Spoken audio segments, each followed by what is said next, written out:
નમસ્તે.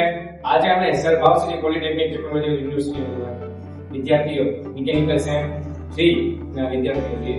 આજે આપણે એક fluids mechanics and hydraulic machine નામનો સબ્જેક્ટ છે, જેની અંદર અમારો પ્રેક્ટિકલ નંબર 4 છે measuring fluids flow by venturi meter છે. તો આજે આપણે તે આપણે બતાવીશું, તેના પ્રેક્ટિકલ રીડિંગ લઈને તથા તેનું કેલ્ક્યુલેશન કરીને અમે તમને આજે તે એક્સપ્લેન કરીશું. ચાલો હવે આપણે આપણું વેન્ચુરી મીટર છે તેના આપણે પ્રેક્ટિકલ રીડિંગ લઈશું.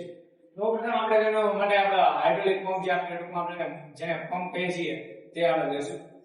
શરૂ કરશું. જો પંપ શરૂ કરતાની સાથે પંપ શરૂ કરીએ એટલે આ આપણું જે કહેવાય કે વોટર ટેન્ક છે, જે સ્ટોરેજ વોટર ટેન્ક છે, એમાંથી પાણી છે તે પંપ દ્વારા સક્શન થશે. સક્શન થઈને તે આપણા જે વેન્ચુરીનો જે આ પાઇપ છે એને આપણે ઓન કરશું એટલે અહીંથી તે ડિલિવર થશે. પાણીનો જે ફ્લો છે તે આમાંથી વહેશે. હવે આની અંદર શું છે કે આ વેન્ચુરી છે ને વેન્ચુરીનો આપણે આ જે છે તે ઇનલેટ ડાયા છે તે આપણો 25.4 mm નો છે અને જ્યારે એનો થર્ડ ડાયા છે તે 10 mm નો છે. હવે જ્યારે ફ્લૂનો જે ફ્લો પસાર થશે તે 25.4 ના ડાયામાંથી 10 mm ના ડાયામીટર માંથી પસાર થઈને પાછો તેની જે પ્રવાહ જે કહેવાય ને જે ફોર્સથી થશે તે પાછો 25.4 ના mm ના ડાયામીટર માંથી પસાર થશે. અને ત્યારબાદ તે અહીંથી આપણે શું કહેવાય ત્યાંથી આપણે આની સ્પેસિફિક આપણે કહેવાય કે ડેન્સિટી માપવી પડશે. મેઝરિંગ આપણે મર્ક્યુરીની ડેન્સિટી માપવી પડશે. હવે એ કઈ રીતે માપીશું તો કે આપણને ખબર છે કે મર્ક્યુરીની ડેન્સિટી 13.6 છે. તો હવે 13.6 માંથી આપણે જેટલા આપણું જેમ કે આપણે કહેવાય ને આનો પ્રેશર હેડ માપીશું. પ્રેશર હેડ માપવા માટે આપણે અહીં મર્ક્યુરીની ડેન્સિટી તમને ખબર જ છે તો કે 13.6 થાય. ચાલો તે મુજબ આપણે રીડિંગ લઈને આપણે કેલ્ક્યુલેશન આગળ કરીશું. હવે જો આ જ્યાં સુધી કોન્સ્ટન્ટ થઈ જાય ત્યાં સુધી આપણે વેઇટ કરીશું. જો કોન્સ્ટન્ટ થશે એટલે આપણે એનું રીડિંગ લઈ લઈશું. જો અહીં બેમાં ડિફરન્સ બને તો કોન્સ્ટન્ટ રહી જાય.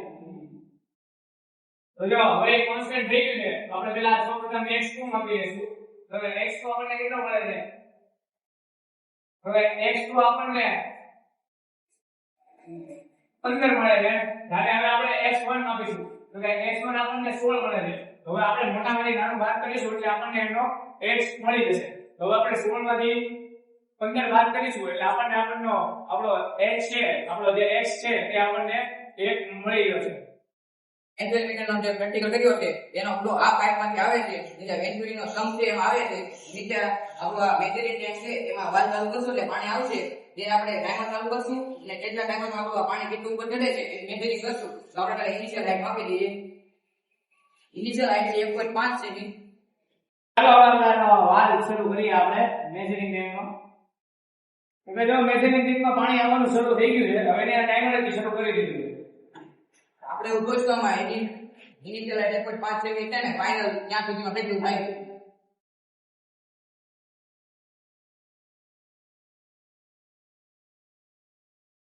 આપણી જે આ ટાઈમરની જે સેકન્ડ છે તે આપણે ગમે એટલી લઈ શકીએ છીએ. અહીં આપણે આ રીડિંગ માટે આપણે 120 જેટલી આપણે લેવી છે તો આપણે 120 સેકન્ડ માટે જોશું આપણે એમાં કેટલું રીડિંગ પાણી ભરાય છે.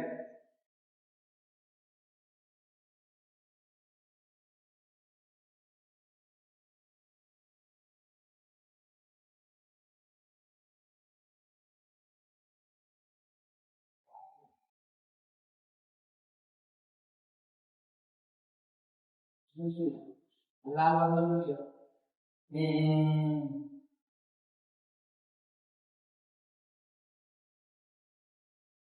એમને કોપર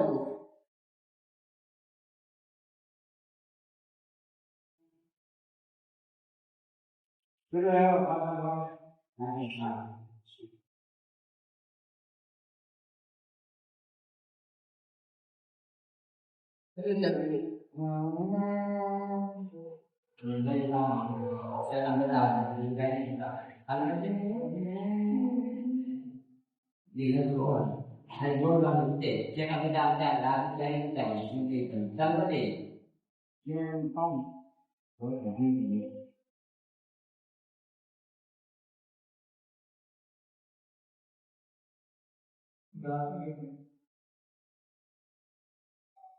તો કે આપ જોઈ શકો છો અત્યારે આપણી હવે 20 સેકન્ડ થી 120 સેકન્ડ થઈ ગઈ છે. તો આપણે 6 જોઈ લઈશું. આપણું ફાઇનલ રીડિંગ આપણે મેળવી લઈશું. Final એટલે reading final reading કેટલું આવ્યું છે? કે 5.5 જેટલું આપણું final reading આવ્યું છે. હવે આપણે એને નોટ ડાઉન કરીને હવે આપણે આગળનું કેલ્ક્યુલેશન સમજીએ. તો આપણે છે ને આનું આપણે કેલ્ક્યુલેશન કરવા માટે હવે આપણે સમ બંધ આપણે અંદર આપણું મીટર બંધ કરી દઈશું અને ચાલો હવે આપણે આનું કેલ્ક્યુલેશન કરીએ. ઇનિશિયલ બોલવાનું પેલા થાય બંધ કરી દે. આજે વેન્ટ્રી મીટરનો જે પ્રેક્ટિકલ કરેલ છે એને આપણે રીડિંગ લઈ દીધેલ છે એનો આપણે આજે હવે આપણે કેલ્ક્યુલેશન કરશું. હવે આપણે કેલ્ક્યુલેશન કરીએ છીએ ડાયામીટર ઓફ ઇનલેટ પાઇપ જે આપણને ફિક્સ આપેલો છે 2.5 સેમી અને ડાયામીટર ઓફ થ્રોટ જે ઓરિફિસનો જે નાનો ડાયામીટર છે એનો ડાયામીટરમાં ફિક્સ 1 સેમી અને જે આપણે મેઝરિંગ ટેન્ક છે ક્રોસ સેક્શન મેઝરિંગ ટેન્ક એનો આપણને એરિયા 3364 સેમી સ્ક્વેર છે અને એનો 364 એવી રીતે આવે છે કારણ કે એની લંબાઈ ગુણ્યા પહોળાઈ એટલે 58 ગુણ્યા 58 કરીને તે 63 જવાબ આવે છે. અને આપણે જે મર્ક્યુરીનો ડિફરન્સ આપ્યો છે એને x1 માઇનસ x2 x1 આવેલ છે 16 સેમી અને x2 આવેલ છે 15 સેમી. તેથી હવે x1 એટલે 16 માઇનસ 15 ઇક્વલ્સ x આવે છે 1 સેમી અને ઇનિશિયલ હાઇટ આપણે જ્યારે એમ આપ્યું હતું ત્યારે 1.5 સેમી હતું. પછી આપણે આપણે ટાઈમર ચાલુ કર્યો અને ફાઇનલ હાઇટ લીધી એ 5.5 સેમી આવેલ છે અને આપણે ટાઈમ 120 સેકન્ડ લીધેલો હતો. અને પેસિફિક ગ્રેવિટી ઓફ મર્ક્યુરી છે તે ફિક્સ છે 13.6 સેમી છે અને પેસિફિક ગ્રેવિટી ઓફ વોટર તે 1 ફિક્સ છે. તો હાલો આપણે હવે આગળના દાખલા ગણીએ. આ બધા રીડિંગ લીધેલ છે તેનું આપણે હવે એકચ્યુઅલ ડિસ્ચાર્જ ગોતશું જેનું સૂત્ર છે એ ગુણ્યા final height minus initial height upon time.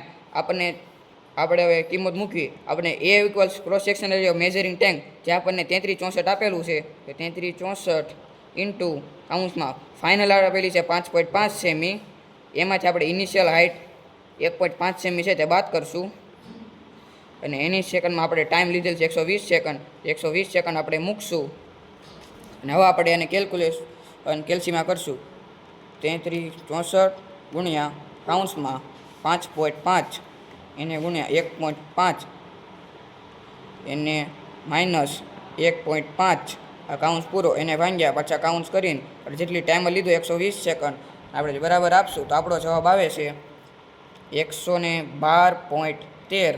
તે આપણને આપણો એકચ્યુઅલ ડિસ્ચાર્જ મળી ગયેલ છે. આગળના આપણે જે કેલ્ક્યુલેશન જે કરી એમાં છે cross section of pipe A1 એટલે પહેલી પાઇપનો આપણે ક્રોસ સેક્શન એરિયા લઈશું. પહેલી પાઇપનો ડાયામીટર આપણને આપેલ છે 2.54 મીટર 2.54 સેમી એટલે π/4. આપણે હવે cross section area of pipe A1 ગોતશું. એનું સૂત્ર છે π/4 ઇન્ટુ D1 સ્ક્વેર અને D1 આપણને આપેલ છે ઉપર જ તે 2.54 સેમી આપેલ છે. આપણે હવે એને સૂત્ર મૂકશું એટલે π/4 ઇન્ટુ D1 આપેલ છે આપણને 2.54 અને એનો સ્ક્વેર કરશું. હવે આપણે આ કેલ્સીમાં કરશું એટલે આ π/4 ઇન્ટુ કાઉન્સમાં 2.54 એનો સ્ક્વેર કરશું એટલે આપણને મળે છે 5.06. આ થઈ ગયો પાઇપ 1નો ક્રોસ સેક્શન એરિયા. હવે આપણે ક્રોસ સેક્શનલ ઓફ થ્રોટલિંગ એટલે જે નાનો ડાયામીટર છે તેનું આપણે હવે એરિયામાં આપશું અને એનો ડાયામીટર અને એનું સૂત્ર છે π/4 ઇન્ટુ હવે એ ડાયામીટર 2 છે એટલે ડાયામીટર 2નો સ્ક્વેર કરશું અને એનો આપણને ડી આપેલ છે જે આગળ આપેલ છે આપણને D2 ઇક્વલ છે 1 સેમી તો એને આપણે સૂત્રમાં મૂકશું એટલે π/4 ઇન્ટુ અને 1નો સ્ક્વેર કરી નાખશું અને હવે આપણે આ કેલ્શિયમ કરશું એટલે કેલ્શિયમ કરશું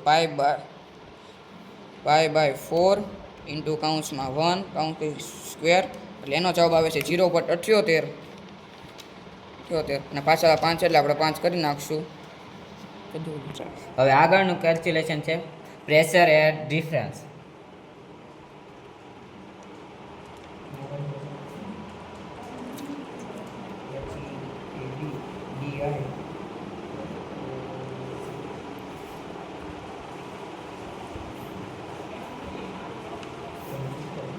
આનું સૂત્ર છે H બરાબર x કાઉન્સમાં HM છેદમાં SW -1 બરાબર. તો x બરાબર 1 લેવાનું છે. પાછળ આપેલું છે આપણને અહીંયા x બરાબર 1 અહીંયા જો આપણને x બરાબર 1 મળેલું છે ને પછી SM બરાબર 13.6 છે અને SW બરાબર 1 લીધ છે. તો આપણે SM બરાબર 13.6 6/1 માઇનસ 1. તો હવે આપણે એનું કેલ્ક્યુલેટ કરશું.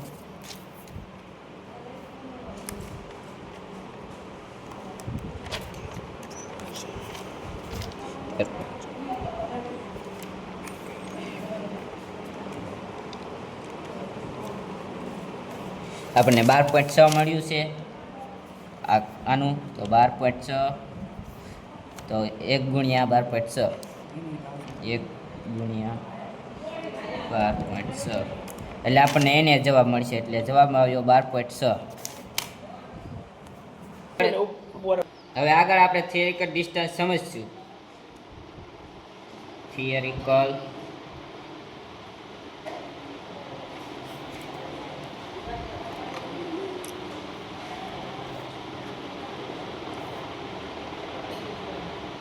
રેડી. તો Q થી છે બરાબર A1 ગુણ્યા A2 ગુણ્યા રૂટમાં 2GH છેદમાં એરિયા રૂટમાં એરિયા 1નો સ્ક્વેર માઇનસ એરિયા 2નો સ્ક્વેર. તો હવે આપણે રકમ મૂકશું. A1 બરાબર આપણને શું મળ્યું? A1 બરાબર આપણને મળેલું છે 0. A1 બરાબર આપણને મળેલું છે 5.6. A1 બરાબર મળેલું છે 5.06 એને ગુણ્યા A2 મળેલું છે 0.78 5 ગુણ્યા 2 એને ગુણ્યા જી કોન્સ્ટન્ટ એટલે 9.81 એને ગુણ્યા H આપણને મળેલો છે 12.6. તો હવે આપણે છેદમાં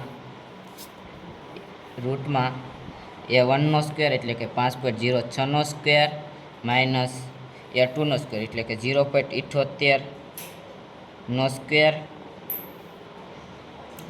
હવે આપણે કેલ્સીમાં કરીએ.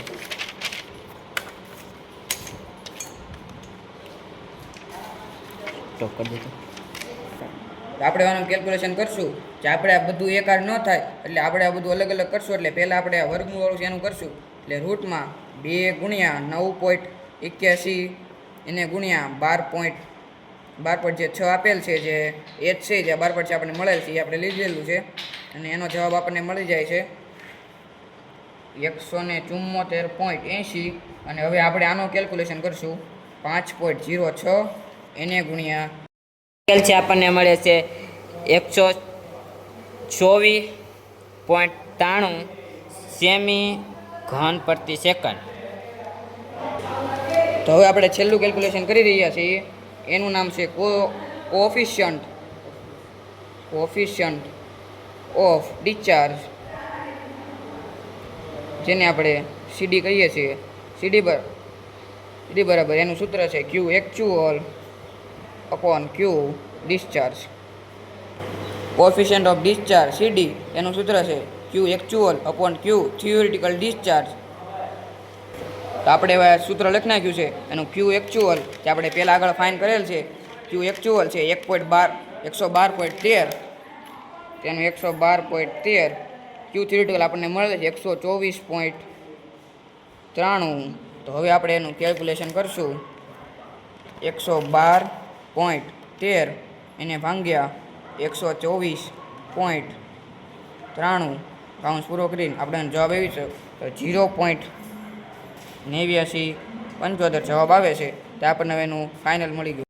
તો આ મુજબ આપણો વેન્ચ્યુરી મીટર વાળો પ્રેક્ટિકલ અહીં કેલ્ક્યુલેશન્સ ને તથા રીડિંગ સાથે અહીં પૂર્ણ થાય છે. હવે આપણે ત્યારબાદ આપણો ઓરિફિસનો જે સેકન્ડ પ્રેક્ટિકલ છે તે આપણે જોઈશું.